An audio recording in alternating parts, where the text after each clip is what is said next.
Hello everybody, it's Jessica, coming to you with some music news, sort of.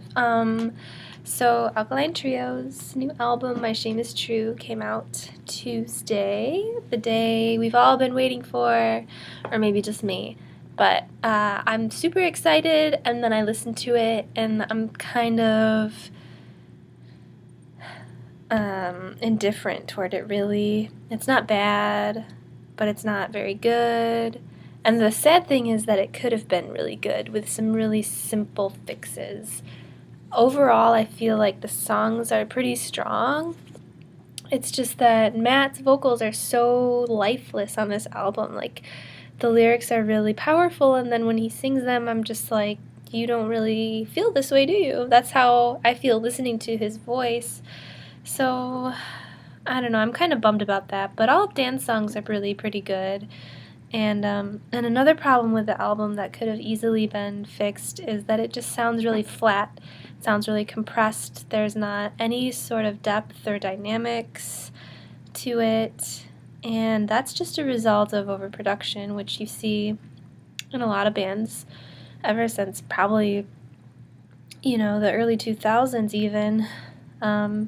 And for a while there, it was really bad, and then people were kind of like, oh, so you don't just want it to be loud at any volume? And so now it's kind of hit or miss. Like, I don't know, there's still albums like this where there's no dynamic range whatsoever. I'm sure if you looked at the audio waves, it would just be a block across the screen. Even the slower songs, I guess, are still at the same level. Anyway, I'm rambling about technical crap, but it just really kind of upsets me that this album was pretty much ruined by a lack of emotion, and both, vocally and production-wise, there's no emotional range. But anyway, so that's the overall critique that I have for the album as a whole.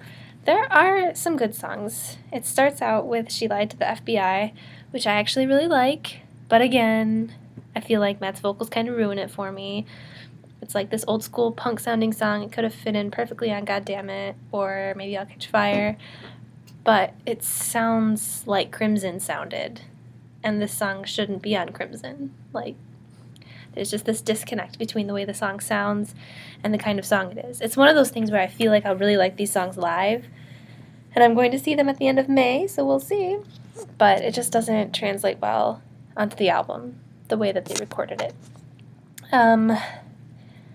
I Pessimist is my favorite song. It's a Dan song.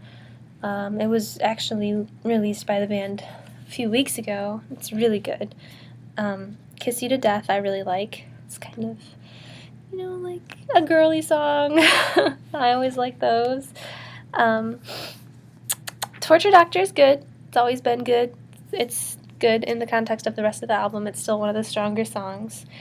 Young Lover is so sweet. It's another Dan song, and it just makes me want to fall in love with him. But I don't know if that's a possibility. But they're just really sweet lyrics, wonderful vocals, beautiful melody, beautiful music, even though, like I said, I'm going to reiterate, the production quality isn't the greatest in my opinion, but I can tell that compositionally I really like the song. And then Until Death Do Us Part is being called by fans the new Radio, because Matt said that when he wrote Radio, he wrote it really fast. It just kind of was a stream of consciousness type of thing. And the same goes with Until Death Do Us Part, which is the closer to this album. The songs themselves are completely different messages, but they're both about breakups, and they're both really powerful, and they both hit me right here, and I can definitely relate to both of them. I felt, I listened to Radio and got really mad at my ex and wanted him to die electrocuting himself to that song. And then Until Death Do Us Part is, how a lot of people feel after a breakup, which is like, please tell me it's not really over. You were just kidding, right? Like, I'm still in love with you. It's just kind of that pathetic, sad, lonely type of breakup song. But both are great, and it's a great way to close this album. I just feel like half of it is lukewarm and disappointing, and the other half could have been great if it was executed properly, which it wasn't. So overall, this album is a bit of a disappointment. With that being said, it's still better than This Addiction, which was bleh. And I would say it's even better than Agony and Irony, which, other than Calling All Skeletons, I'm pretty indifferent toward that album too. So that's all I really had to say. I just wanted to talk about the new Alkaline Trio album a little bit, and hope that you get a chance to hear it. It's streaming on YouTube, the full album, so definitely check it out. And then if you like it, buy it. And I'll see all you next week. Bye.